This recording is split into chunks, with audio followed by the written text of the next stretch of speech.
उत्तर प्रदेश की सियासत में आजकल एक ऐसा आंकड़ा चर्चा का विषय बना हुआ है जिसने बड़े बड़े राजनीतिक पंडितों को भी सोचने पर मजबूर कर दिया है।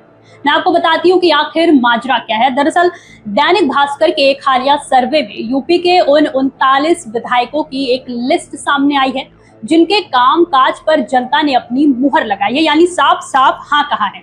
लेकिन इस लिस्ट का जो सबसे दिलचस्प पहलू है ना, वो है इसमें सामान्य वर्ग की भारी भरकम हिस्सेदारी।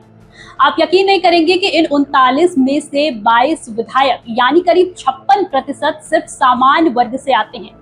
और रुकिए, कहानी यही खत्म नहीं होती। इन 22 विधायकों में भी सबसे बड़ा जलवा राजपूत समाज का दिख रहा है, जिनकी संख्या 11 बताई गई है।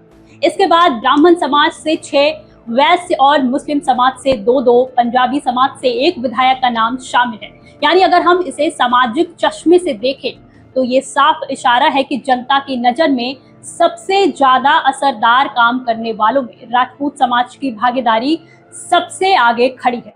लेकिन अब आप सोच रहे होंगे कि ये आंकड़े इतने जरूरी क्यों हैं? दरअसल ये सिर्फ नंबर्स नहीं है, बल्कि उत्तर प्रदेश की सामाजिक राजनीतिक दिशा को समझने का एक बड़ा संकेत है। अगर हम ओबीसी वर्ग की बात करें तो यहाँ से कुल 11 विधायक इस लिस्ट में जगह बना पाए हैं, जिनमें यादव समाज से 4, कुर्मी समाज से 3 और जाट, सैंतवार, निषाद व कुशवाहा समाज से 1-1 विधायक शामिल है। अब जरा गौर कीजिए, भागीदारी तो सबकी है, लेकिन जब हम तुलना करते हैं तो राजपूत विधायकों की मौजूदगी सबसे ज्यादा प्रभावशाली और सबसे ऊपर नजर आती है। और दोस्तों, ठीक यहीं से उस असली राजनीतिक बहस की शुरुआत होती है जो अक्सर न्यूज चैनलों और रैलियों में देखने को मिलती है। उत्तर प्रदेश की राजनीति में जब भी कानून व्यवस्था का जिक्र आता है तो अक्सर राजपूत समाज को केंद्र में रखकर बड़े तीखे सवाल पूछे जाते हैं। आपने खुद सुना होगा कि कैसे विपक्ष के नेता, खासकर अखिलेश यादव जैसे दिग्गज, मुख्यमंत्री योगी आदित्यनाथ को उनके पुराने नाम अजय सिंह बिष्ट से संबोधित करते हैं।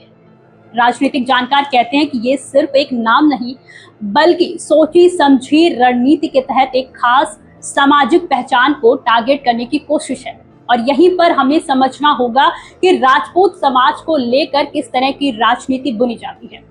एक तरफ तो कानून व्यवस्था के बहाने इस समाज के इर्द गिर्द एक अलग तरह की धारणा बनाने की कोशिश होती है, तो दूसरी तरफ चुनावी समीकरणों में इसी वर्ग को कभी समर्थन जुटाने के लिए तो कभी विरोध का नैरेटिव सेट करने के लिए इस्तेमाल किया जाता है।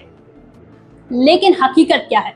जब हम इन राजनीतिक बयानों के शोर से निकलकर जमीन के असली आंकड़ों को देखते हैं तो तस्वीर कुछ और ही कहानी बयां करती है। दैनिक भास्कर का ये सर्वे चीख चीख कर कह रहा है कि जिस वर्ग पर अक्सर उंगलियां उठाई जाती हैं, जनता ने उन्हीं के काम को सबसे ज्यादा सराहा है। यानी नेताओं के दावों और जनता की पसंद के बीच में एक बड़ा गैप नजर आता है।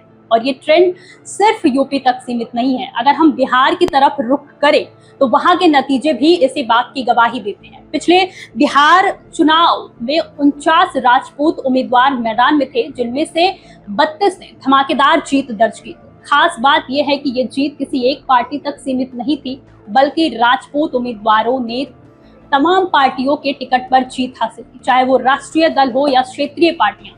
ये दिखाता है कि इस समाज की स्वीकार्यता केवल अपनी जाति तक नहीं, बल्कि सर्व समाज में एक नेतृत्वकर्ता के तौर पर बनी हुई है। तो निष्कर्ष क्या निकलता है? अगर हम यूपी के इस सर्वे और बिहार के नतीजों को जोड़कर देखें तो एक बड़ा पैटर्न साफ दिखता है। एक तरफ मंचों से सवाल उठाए जा रहे हैं, लेकिन दूसरी तरफ चुनावी आंकड़े और सर्व समाज की जन स्वीकृति इस समाज की मजबूत राजनीतिक साख की ओर इशारा कर रहे हैं। और यही वो विरोधाभास है जो आज की सियासत की सबसे दिलचस्प कहानी बन गया। और यकीन मानिए, आने वाले चुनाव में ये बहस और भी ज्यादा गरमाने वाली। फिलहाल इस मुद्दे पे आपकी क्या राय है, हमें कमेंट करके जरूर बताइए और देखते रहिए अनादि टीवी यूपी। नमस्कार।